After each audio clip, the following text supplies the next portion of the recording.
Meu filho fez uma cirurgia no olho há pouco tempo, né? E eu cheguei aí nos médicos de plano de saúde, né? Alguns, né, generalistas, ainda que eram oftalmologistas, mas eram oftalmologistas em geral. E eu não senti confiança em nenhum deles. Aí eu fui procurar alguém especializado no que ele tinha, né, que é o estrabismo. E aí eu fui alguém que fosse focado, olha só, não só oftalmologista, focado em estrabismo. E eu fiz uma cirurgia particular com ele. Paguei os honorários, né? O plano cobriu o hospital, mas os honorários dele eu paguei particular. E eu não me arrependo disso. Por quê? Porque a pessoa que eu mais amo, que eu mais valorizo na vida, não tem dinheiro que pague. E aí a gente pode fazer um comparativo disso com uma pessoa que tem um problema sério, que tem um problema grande. Essa pessoa que tem esse problema realmente sério, que realmente afeta a vida dela, que realmente tem um valor grande, vai procurar um especialista naquilo ali, né? E assim acontece com o tributário, né? Se você fica resolvendo tudo quanto é assuntinho que aparece e não se especializa, você não vai ter aquele conhecimento para passar segurança. Você também não vai ter o posicionamento para que ele olhe e fale, não, essa pessoa aqui, né, a Rita, eu vejo que ela é uma tributarista. Porque eu vou fazer uma pesquisa, eu acho artigos de direito tributário escrito por ela. Eu vou fazer uma pesquisa lá na internet, eu vejo vários posts que a Rita faz sobre tributário, inclusive resultados da atuação dela e etc. Poxa vida, eu vou num generalista ou eu vou na Rita? Se é uma coisa importante, né? Eu tenho algo que está afetando gravemente o meu patrimônio, uma cobrança, né? Penhorando ali o meu faturamento, penhorando ali a minha conta bancária, eu vou num especialista em relação a isso, né?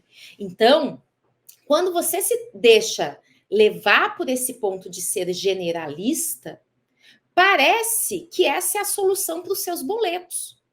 Só que aí você vai passar o resto da vida para pagar boleto, né? Ou seja, trabalhando para aquele dinheiro já pagar as contas, né? Se sobrecarregando, inclusive. Por quê? Porque quando você, como eu disse, não é especialista, você precisa fazer. Você cobra menos, né? Fica disputando no preço, leilão ali de honorários junto ao cliente, né? E para isso, para pagar suas contas, você tem que se encher de trabalho, né? Tem que fazer um monte de coisa. Por quê? Para cobrar R$ 1.000 aqui, para cobrar 2.000 aqui, cobro mais 500 a colar e tem que fazer um monte de coisa.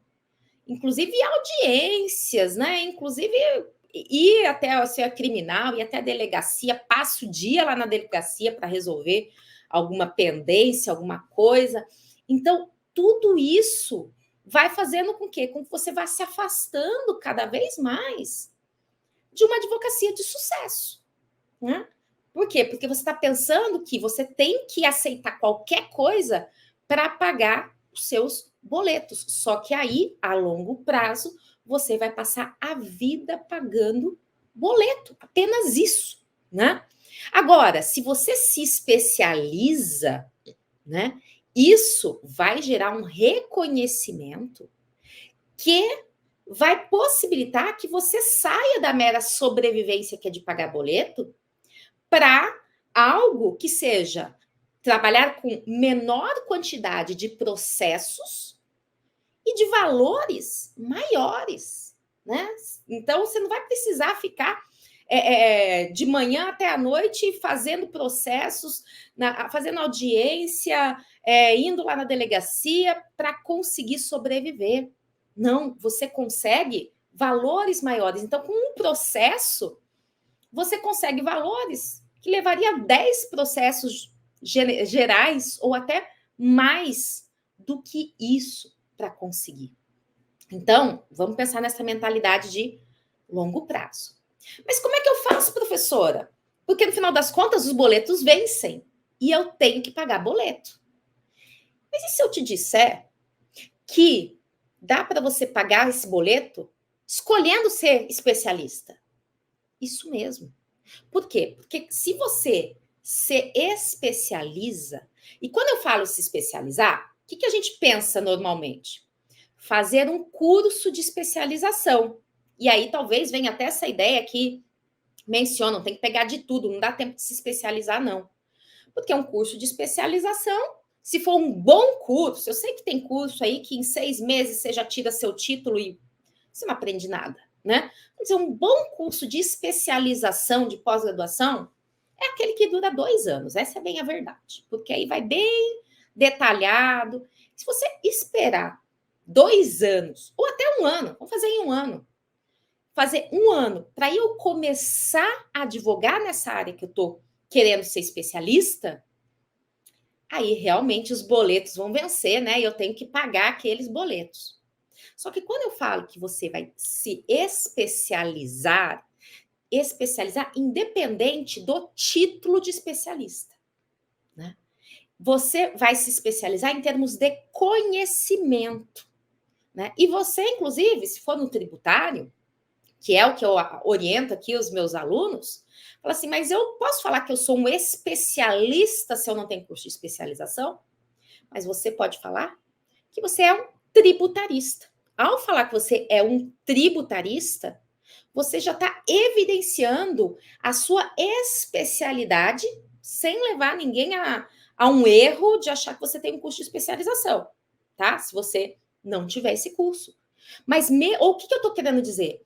Mesmo sem um curso de especialização, mesmo sem um curso de pós-graduação, você pode ser especialista. No sentido de que especialista é aquela pessoa que tem aquele posicionamento de segurança, de conhecimento e de atuação específica em uma determinada área. Então, quando você fala, eu sou tributarista, eu sou advogado tributarista, não precisa ficar falando se você tem especialização ou não, você já delimitou, você já mostrou ali a sua especialidade em relação a esse assunto. Então, se a gente focar nisso, você não vai precisar, né, fazer de tudo para pagar boleto.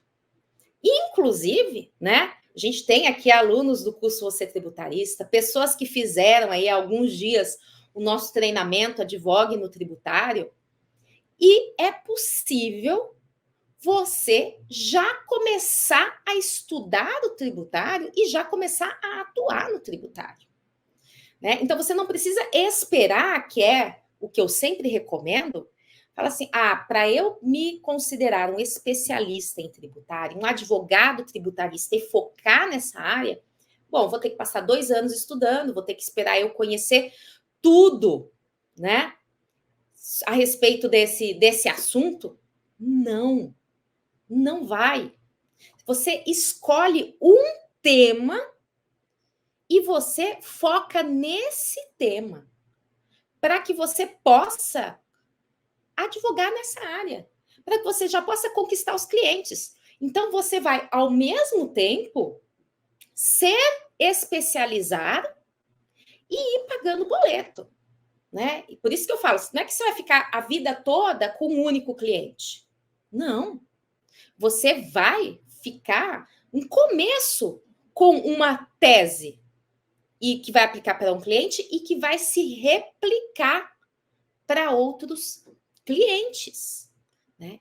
E se aparecer gente com outro assunto, né? Vamos dizer, eu estou aqui no tributário, focando no tributário, prospectando cliente no tributário, aí de repente tem um cliente, um potencial cliente, que ele fala assim, mas eu tenho aqui uma questão trabalhista, você não pode me ajudar com isso? A tentação, né, é falar, bora, vamos fazer. E aí, o risco é você perder o rumo, porque começa a fazer uma coisa aqui, outra ali, e volta para aquilo que foi comentado aqui. Acaba não se especializando,